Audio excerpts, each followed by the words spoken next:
ચાલો નીચે લખીએ. સૌથી પહેલા તો એક વિડિયો થ્રુ આપણો વાલીઓનો મેસેજ મોકલીએ. આજે જે વિદ્યાર્થીઓ ટ્યુશનમાં આવ્યા એ વિદ્યાર્થીઓનો ખૂબ ખૂબ આભાર કે આવી પરિસ્થિતિ હોવા છતાંય ભણવાની આટલી ચિંતા અને એનો જોઈને મને બહુ આનંદ થયો. એટલે દરેક વાલીને નમ્ર વિનંતી છે કે વરસાદ એટલો બધો પડતો નહોતો છતાં બી વિદ્યાર્થીઓ ક્લાસમાં આજે આવ્યા નથી, એટલે હવેથી તમે ધ્યાન રાખશો. ચાલો લખીએ. નીચેના વિધાનો ખરા છે કે ખોટા? નીચેના વિધાનો ખરા છે કે ખોટા તે જણાવો.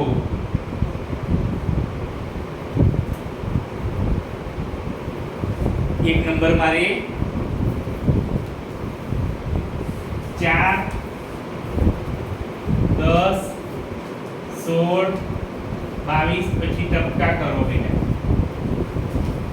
એ સમાંતર શ્રેણી છે.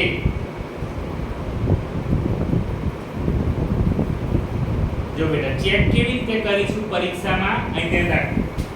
બીજા પદમાંથી પહેલું પદ બાદ કરીએ તો 10 માંથી 4 જાય કેટલા વધશે? 6. શ્રેણી ચેક કરવાની છે કે કેમ? 16 માંથી 10 જાય તો કેવા વધે? 6. 22 થી 16 જાય તો કેવા વધે? 6. દરેક વખતે સામાન્ય તફાવત કેવો આવ્યો? સરખો. તો આ શ્રેણી કહેવાય. તો સાચું લખો. બીજું, કોઈ પણ સમાંતર શ્રેણીનું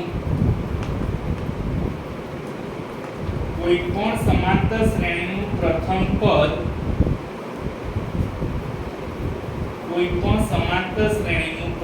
પદ શૂન્ય ન હોઈ શકે.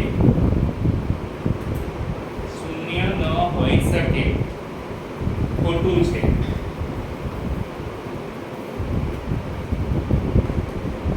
બીજું, કોઈ પણ સમાંતર શ્રેણી માટે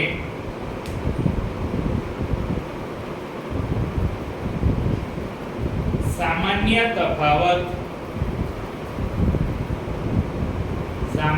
તફાવત શૂન્ય ન હોઈ શકે.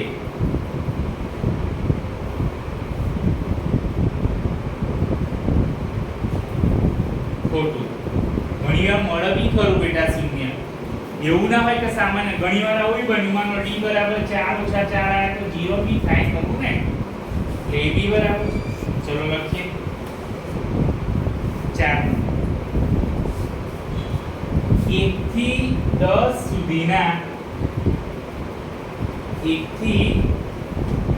સુધીના પૂર્ણાંક સંખ્યાનો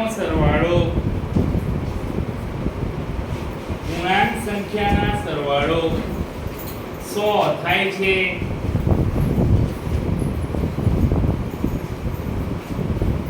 ખોટું છે. બેટા કોઈ નીચે બોલો જલ્દી કરો. ચાલો તો નંબર આ બેટા 5.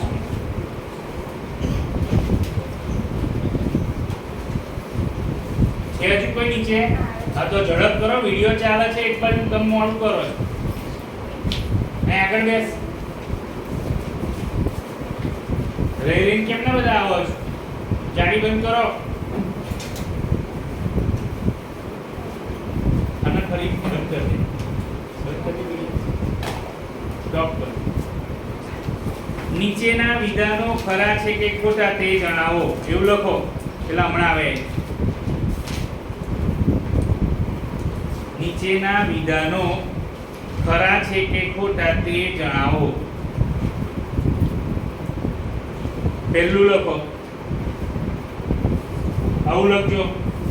4, 10, 16, 22 એ ટપકા. એ સમાંતર શ્રેણી છે.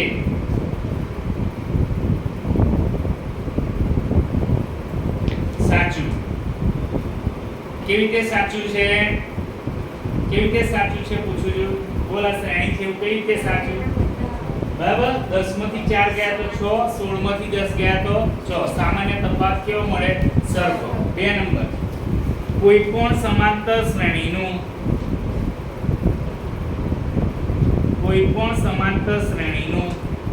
પ્રથમ પદ શૂન્ય ન હોઈ શકે.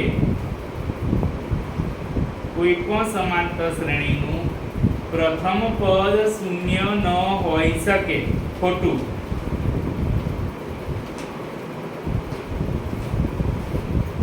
ત્રીજું, કોઈ પણ સમાંતર શ્રેણી માટે સામાન્ય તફાવત શૂન્ય ન હોઈ શકે. કોઈ પણ સમાંતર શ્રેણી માટે સામાન્ય તફાવત શૂન્ય ન હોઈ શકે. ખોટું.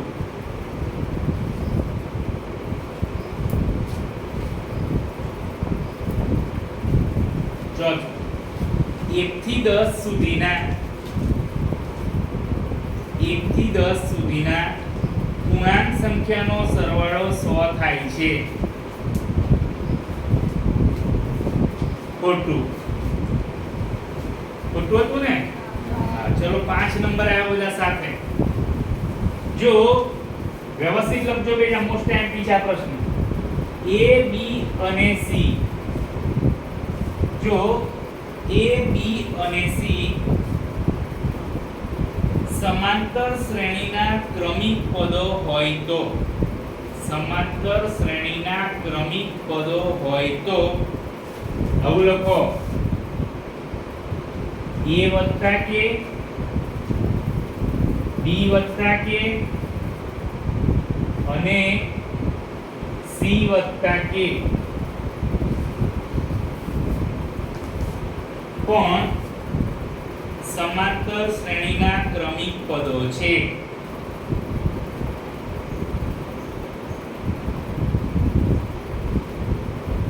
સાચું.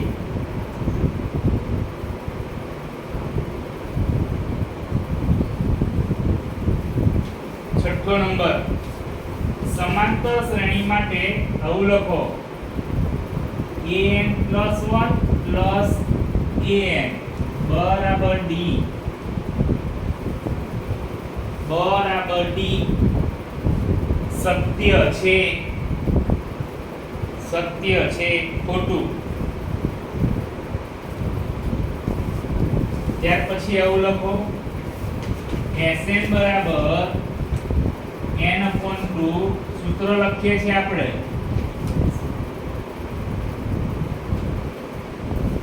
n/2 કૌંસમાં 2a + n - 1d.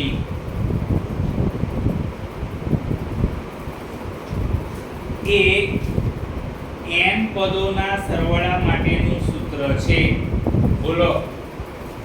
એ n પદોના સરવાળા માટેનું સૂત્ર છે. બોલો, સાચું કે ખોટું? બોલો ને. સાચું. તમને ખબર નહીં પડતી એ સૂત્ર સાનું છે? સાચું કહેવાય. ચાલો બીજી એક લીટી છોડી કુંદડી મારીએ. ખાલી જગ્યા પૂરો. ખાલી જગ્યા પૂરો. એમાં પહેલો નંબર તમે જે બેટા ભણ્યા છો એ જ હું લખાવું છું. પહેલું લખો: સમાંતર શ્રેણી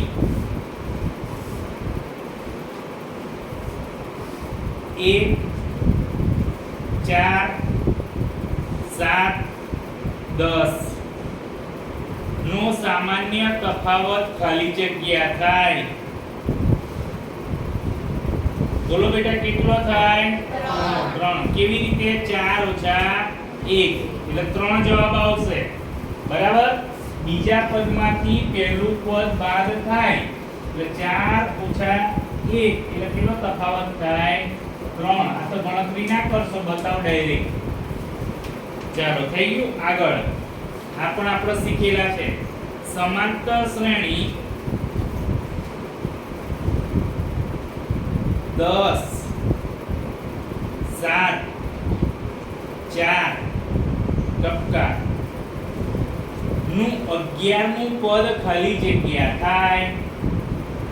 નું 11મું પદ ખાલી જગ્યા થાય.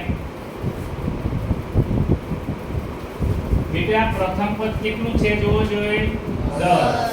સામાન્ય તફાવત જોજો. 7 - 10 3 સારા પણ કેવા કયું પદ બેટા માંગ્યું છે જોઈ લો ડાયરેક્ટ લખીએ છે આપણે તમને ખબર હોય તો આવી રીતે 10 ડી કરી બરાબર આ પરીક્ષામાં આવું ટૂંકમાં લખવાનું 10 + 10 - 3 10 + -10 તારીખ 30 તો જવાબ કેટલો આવશે ખબર -20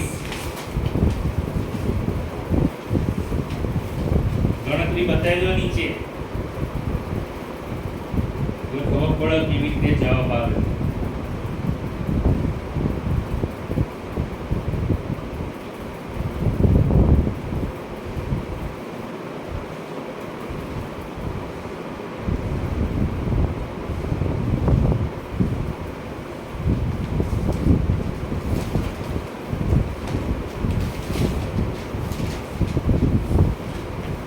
આગળ સમાંતર શ્રેણી આવું લખજો Sn -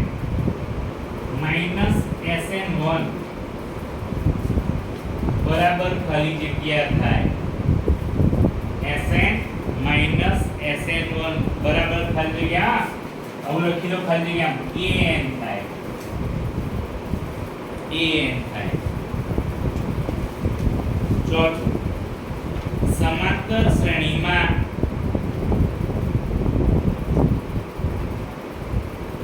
પ્રથમ પદને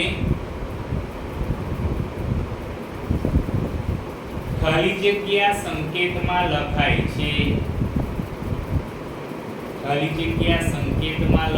છે પ્રથમ પદને શું કહેવાય બેટા a કયો નંબર આવ્યા મોસ્ટ એન્ટી લખો જો આવું લખજો બેટા 2k + 1 જો બરાબર બોર્ડ અલ્પવિરામ કરી 13 અલ્પવિરામ કરી 5k - 3 એ સમાંતર શ્રેણીના મોસ્ટ એન્ટી પ્રશ્ન છે હો એ સમાંતર શ્રેણીના ક્રમિક પદો હોય તો કે બરાબર ખાલી જગ્યા થાય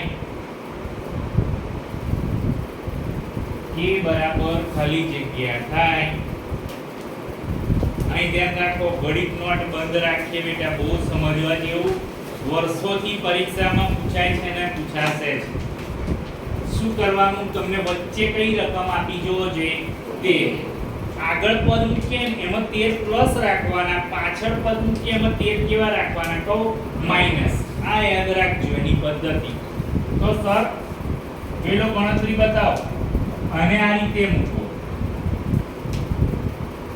આ પ્લસ આ ભલે માઈનસ કરે બરાબર કરો પછી પેલું પદ કયું છે 5k - 3 એને કૌંસમાં મૂકવો હોય તો એ મૂકજો અને પાછળ ના મૂકવો હોય તો વાંધો ના આવે લો અને આવી રીતે રાખો અને 13 આગળ પ્લસ મૂક્યા પાછળ શું મૂકો માઈનસ બહુ સમજવા જેવી વાત છે હવે જોજો સર શું કરે છે 13 કોઈ બી કૌંસની માં બહાર માઈનસ નિશાની હોય ને બેટા અંદર બધું શું થાય બદલાય તો 2k કેવા થશે ખબર માઈનસ એક કેવો થશે માઈનસ આ બાજુ કશું કરવાનું મને જરૂર છે નહીં હવે તમને આપણે તો k ની કિંમત શોધવાની આ 13 ની જોડે આ 13 પ્લસ છે ને એ આ બાજુ લાવી દો મારી બાજુ એટલે માઈનસ કેવા થઈ જશે પ્લસ બરાબર માઈનસ એટલે આ બાજુ આવશે એટલે કેવા થશે પ્લસ હવે તમારે જોવા જેવી વાત છે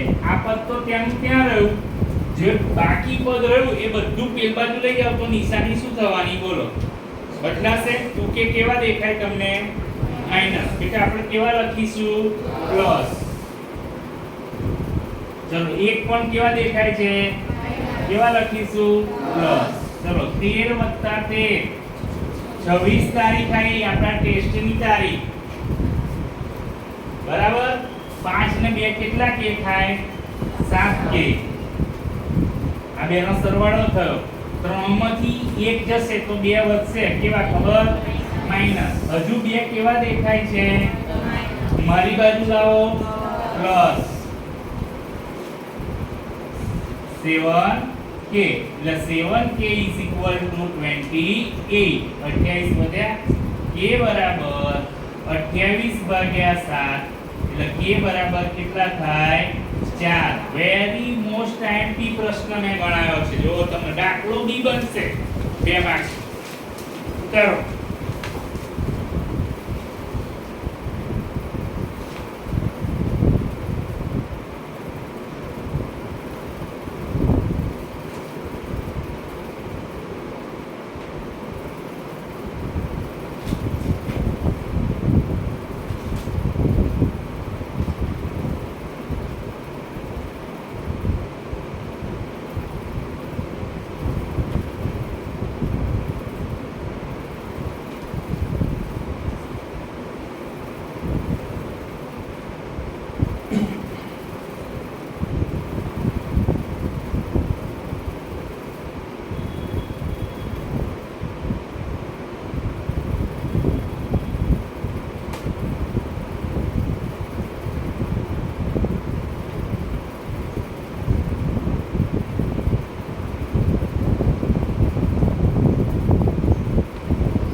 છઠ્ઠો નંબર પણ બહુ મોસ્ટ એમપી છે. એ બી બહુ પૂછાય છે પરીક્ષામાં. સહેલું છે થોડું. મૌખિક આપણે એને લખીશું. લખીએ સમાંતર શ્રેણી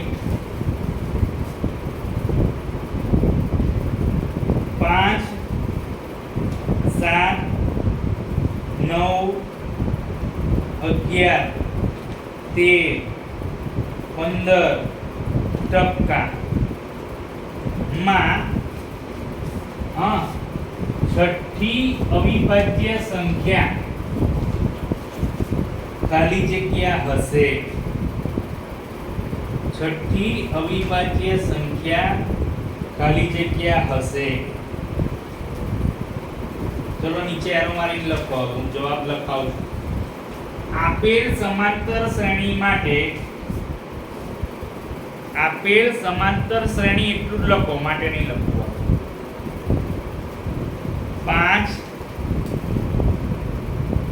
અલ્પવિરામ કરતા જજો. 7 9 11 13 15 17 19 21 23 25 છે.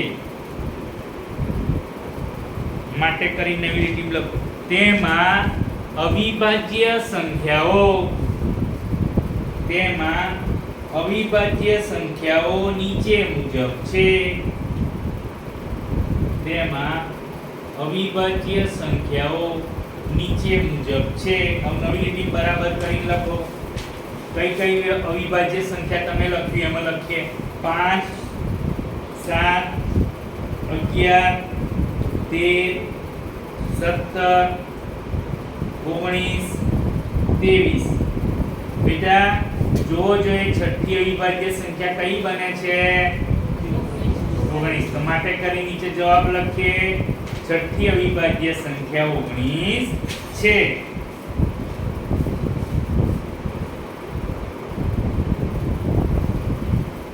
સમજ પડી? આગળ લખીએ. કોઈ સમાંતર શ્રેણી માટે આવું લખો. T25 ઓછા T20 બરાબર 15.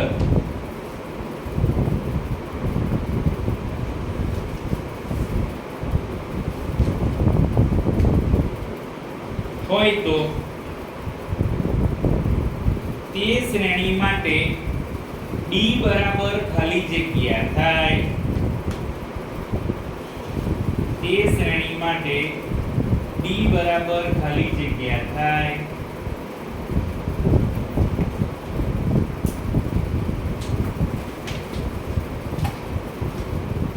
બરાબર જોઈ લો આ તમારા ચોપડીનું બહારનું શીખવાડું છું એક આવું સૂત્ર છે જૂના કોર્સનું છે પણ છતાંય હું એને એવું વિચારું લાય છોકરાને શીખવાડું ટીએમ માઇનસ ટીએમ નીચે અપોન એમ માઇનસ આ જૂના કોર્સમાં આપણે અત્યારે નવામાં નથી અને હશે નહીં ખરું કદાચ ચોપડી પણ નીકળી ગયું છે તો આપણે આ એમ એટલે 25 લેવાના અને આ લેવાના 20 નીચે 25 ઓછા શું થાય 20 હવે આ પદ કેટલું આપ્યું જો 15 બાદબાકી કરો કેટલા થાય 5 ભાગાકાર કરો કેટલા થાય ડી કેટલો કહેવાય 3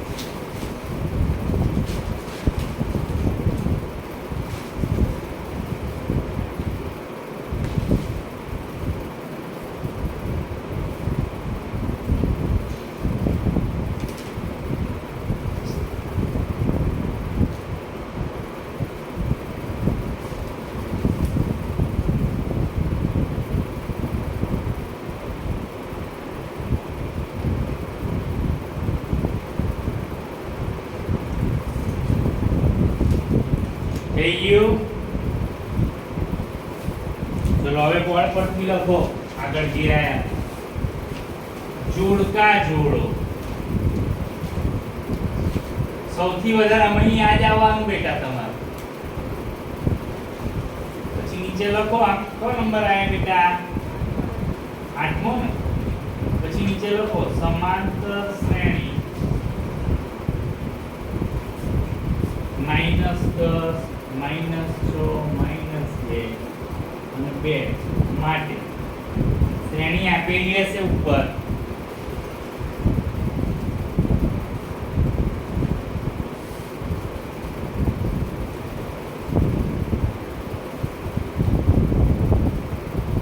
જોડકા હોય આ રીતે જો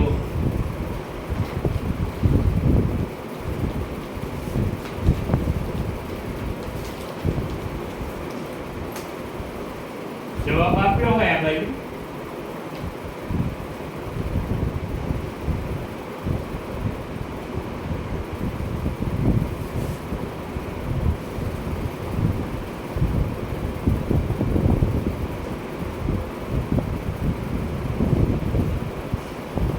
પછી સમજાવો જોડકા કેવી રીતે જોડવાના પ્રથમ પદ હોય તો ડાયરેક્ટ લખી દેવાય લો અહીં ધ્યાન રાખ પહેલા આપણે શું કામ કરીએ એ એટલે કેટલો થાય -10 ડી માંગ્યો છે જો ડી બરાબર -6 ઓછા જોઈ લો -10 બીજા પદમાંથી પહેલું પદ તો ઉતાવળ ના થાય ઓછા ઓછા વત્તા તો ડી કેટલો આવવાનો 4 એટલે આ તો જવાબ આવી ગયો હજી શું રહ્યું 10મું પદ શોધો તો 10મું પદ એટલે એક સ્ટેપ કેવું કરો ઓછું એ કેટલો છે -10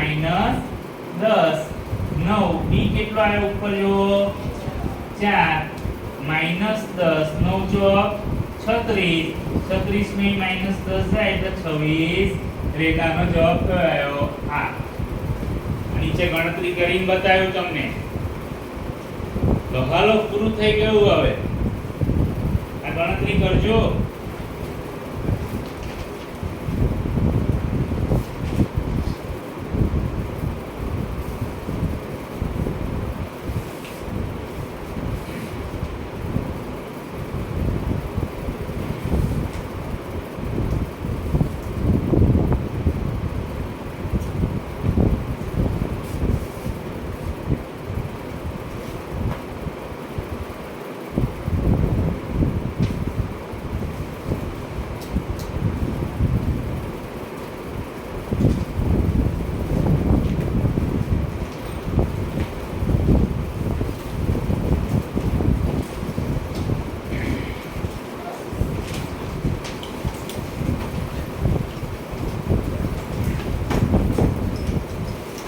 નવી ચોપડીમાં કયું ચેપ્ટર છે માનવ આંખને બોલો 10મું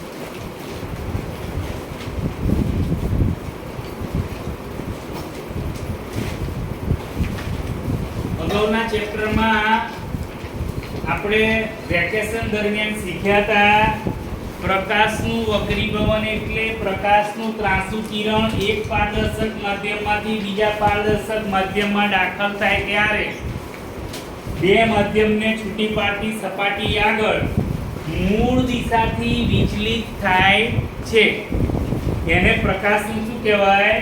વક્રીભવન શીખ્યા હતા આગળના ચેપ્ટરમાં 9મા પ્રકરણમાં. બરાબર.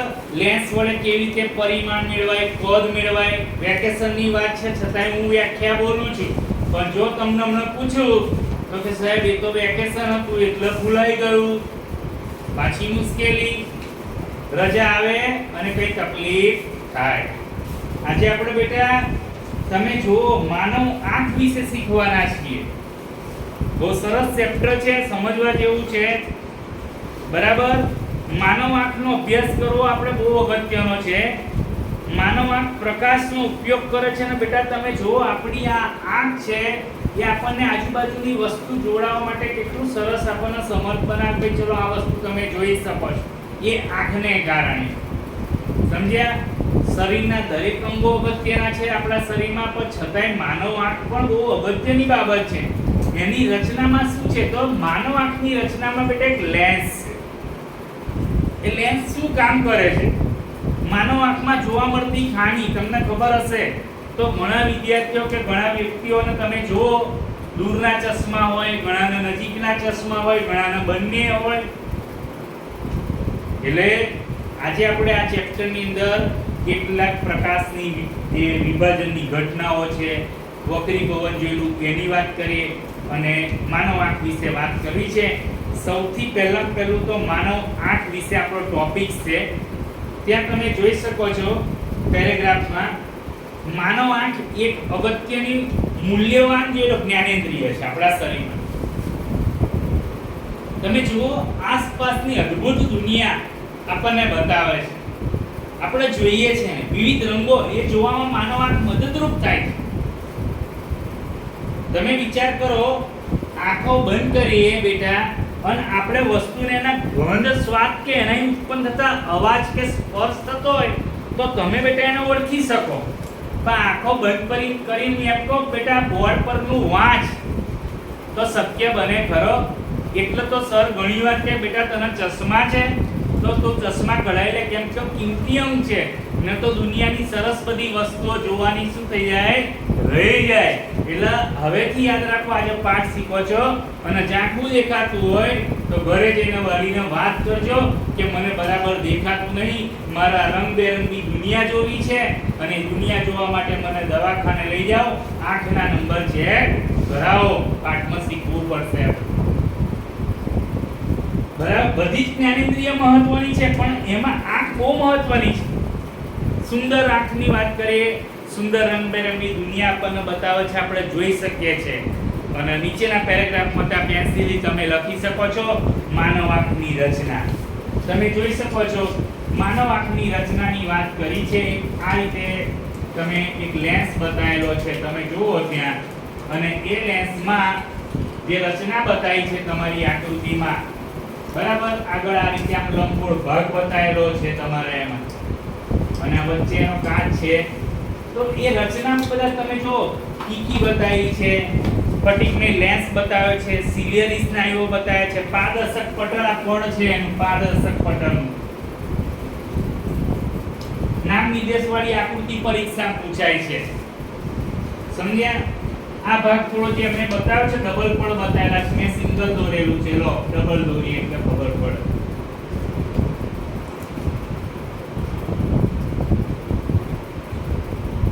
રચના દોરવાની જેવી આવડે એવી. બરાબર. આ કાચ છે, આ દ્રષ્ટિચિતા છે. આ કેમ? તમારા નામ નિર્દેશ વાળી. હા, બીજી વાત કે રેટિના નેત્રપટલ મેઇન ભાગ આપણો આ છે, અહીં એનો નેત્રપટલ કહેવાય. નામ નિર્દેશ વાળી આ બીજો ભાગ તમે જો આગળ છેક લઈ ગયા અહીં આગળ બરાબર, જે થોડું એમણે ખુલ્લું રાખેલું છે, ટીકી બતાવેલી છે. અહીંનો ભાગ છે કનિનિકા બતાવેલો છે. આ તો પારદર્શક પટલ આપણે બતાવી દીધું, બરાબર. અહીં એક પ્રવાહી છે તરલ રસ, અને આ જે અહીં થોડો ભાગ બતાવ્યો છે આમ થોડો નેત્રમણી છે, સંરચના છે. માનો આ બેટા કેમેરો છે, કેમેરા જેવી રચના છે. જોઈ લો, તેનો લેન્સ રેટિના તરીકે ઓળખાતા પ્રકાશ સંવેદી પડદા પર પ્રતિબિંબ રચાય. સમજો, સૌથી પહેલું પ્રતિબિંબ નેત્રપટલ પર જ રચાશે, રેટિના કહેવાય. સૌથી પ્રકાશ સંવેદી પડદો બતાવ્યો છે, બરાબર. એ પ્રકાશ છે કોર્નિયા તરીકે ઓળખાતા એક પાતળા પડદા જેવા આ પારદર્શક પટલમાંથી પ્રવેશે છે. અને બેટા તમારી આકૃતિમાં દર્શાવ્યું છે એ પ્રમાણે બેટા આપણી આંખનો આ ડોળાનો જે ભાગ છે એ પારદર્શક ભાગ ઉપસી આવે, અને આંખનો ડોળો તમે જો લગભગ ગોળાકાર હોય બધાનો, આપણે બધા જોયેલા, બરાબર. આંખના ડોળાનો વ્યાસ કેટલો છે ટીકલો? 2.3 સેન્ટીમીટર. આ પૂછાશે વ્યાખ્યા, પ્રશ્ન, ખાલી જગ્યા બધા આમાં બધું પૂછાય. આંખમાં દાખલ થતા પ્રકાશના કિરણોનું મોટાભાગનું વક્રીભવન પારદર્શક પટલની બહારની અહીં બહાર જ થાય. વક્રીભવન એટલે કિરણ એક માધ્યમમાંથી બેટા આ હવાના માધ્યમમાંથી અંદર દાખલ થવાનું. આપણી વ્યાખ્યા એવી જ છે, એક પારદર્શક માધ્યમમાંથી બીજા પારદર્શક માધ્યમમાં તમે જ્યારે દાખલ થાય છે ત્યારે બે માધ્યમને છૂટી પાડતી સપાટી એટલે મૂળ દિશાથી વિચલિત થાય છે. એટલે પહેલું તો આંખમાં દાખલ થતા પ્રકાશનું કિરણ જે છે એ બધાનું વક્રીભવન કઈ થશે? પારદર્શક પટલની બહારની સપાટી. લેન્સ છે નેત્રમણી. આ નેત્રમણીનું કાર્ય શું છે? એ શું કરે? જો વિવિધ અંતરે રહેલી વસ્તુઓના પ્રતિબિંબને આ નેત્રમણી બધી જેટલું પ્રતિબિંબ હશે એ પ્રતિબિંબને બધે કઈ કંટ્રોલ કરશે, અને ખબર નેત્રપટલ પર. અને કેન્દ્ર લંબાઈમાં છે ને થોડો ફેરફાર કરશે.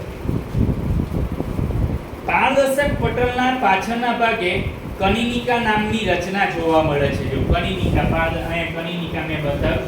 એ કનિનિકા શું કરે? ઠીક કરજો. કનિનિકાનું કાર્ય છે, એ કનિનિકા બેટા આ જે છે એ સ્નાયુમય પડદો છે, અને એ સ્નાયુમય પડદો શું કામ કરે બેટા? કીકીનું કદ નાનું કે મોટું કરવાનું કામ કરે છે.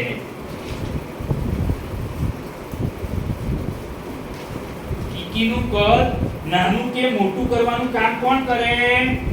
કનિનિકા, બરાબર. પારદર્શક પટલના પાછળના ભાગે આવેલી સંરચના છે. આ યાદ રાખજો ખાસ પરીક્ષામાં.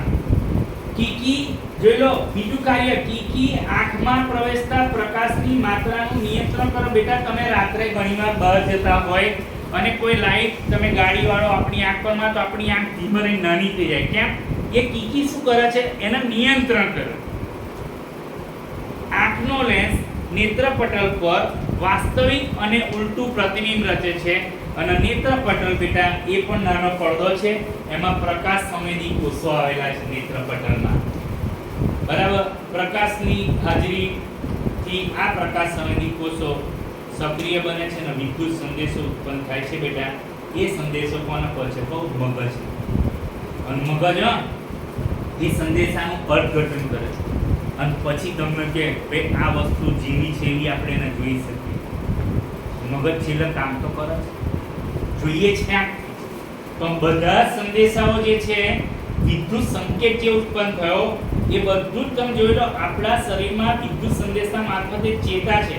ચેતાથી તમે જો મગજનો સંદેશો પડશે, મગજ જોશે અને એનું અર્થઘટન કરશે, પછી મગજ છે ને છેવટે આપણને જે વસ્તુ છે ને એવી નીવી આપણને દેખાય છે, એ અર્થઘટન કરે છે.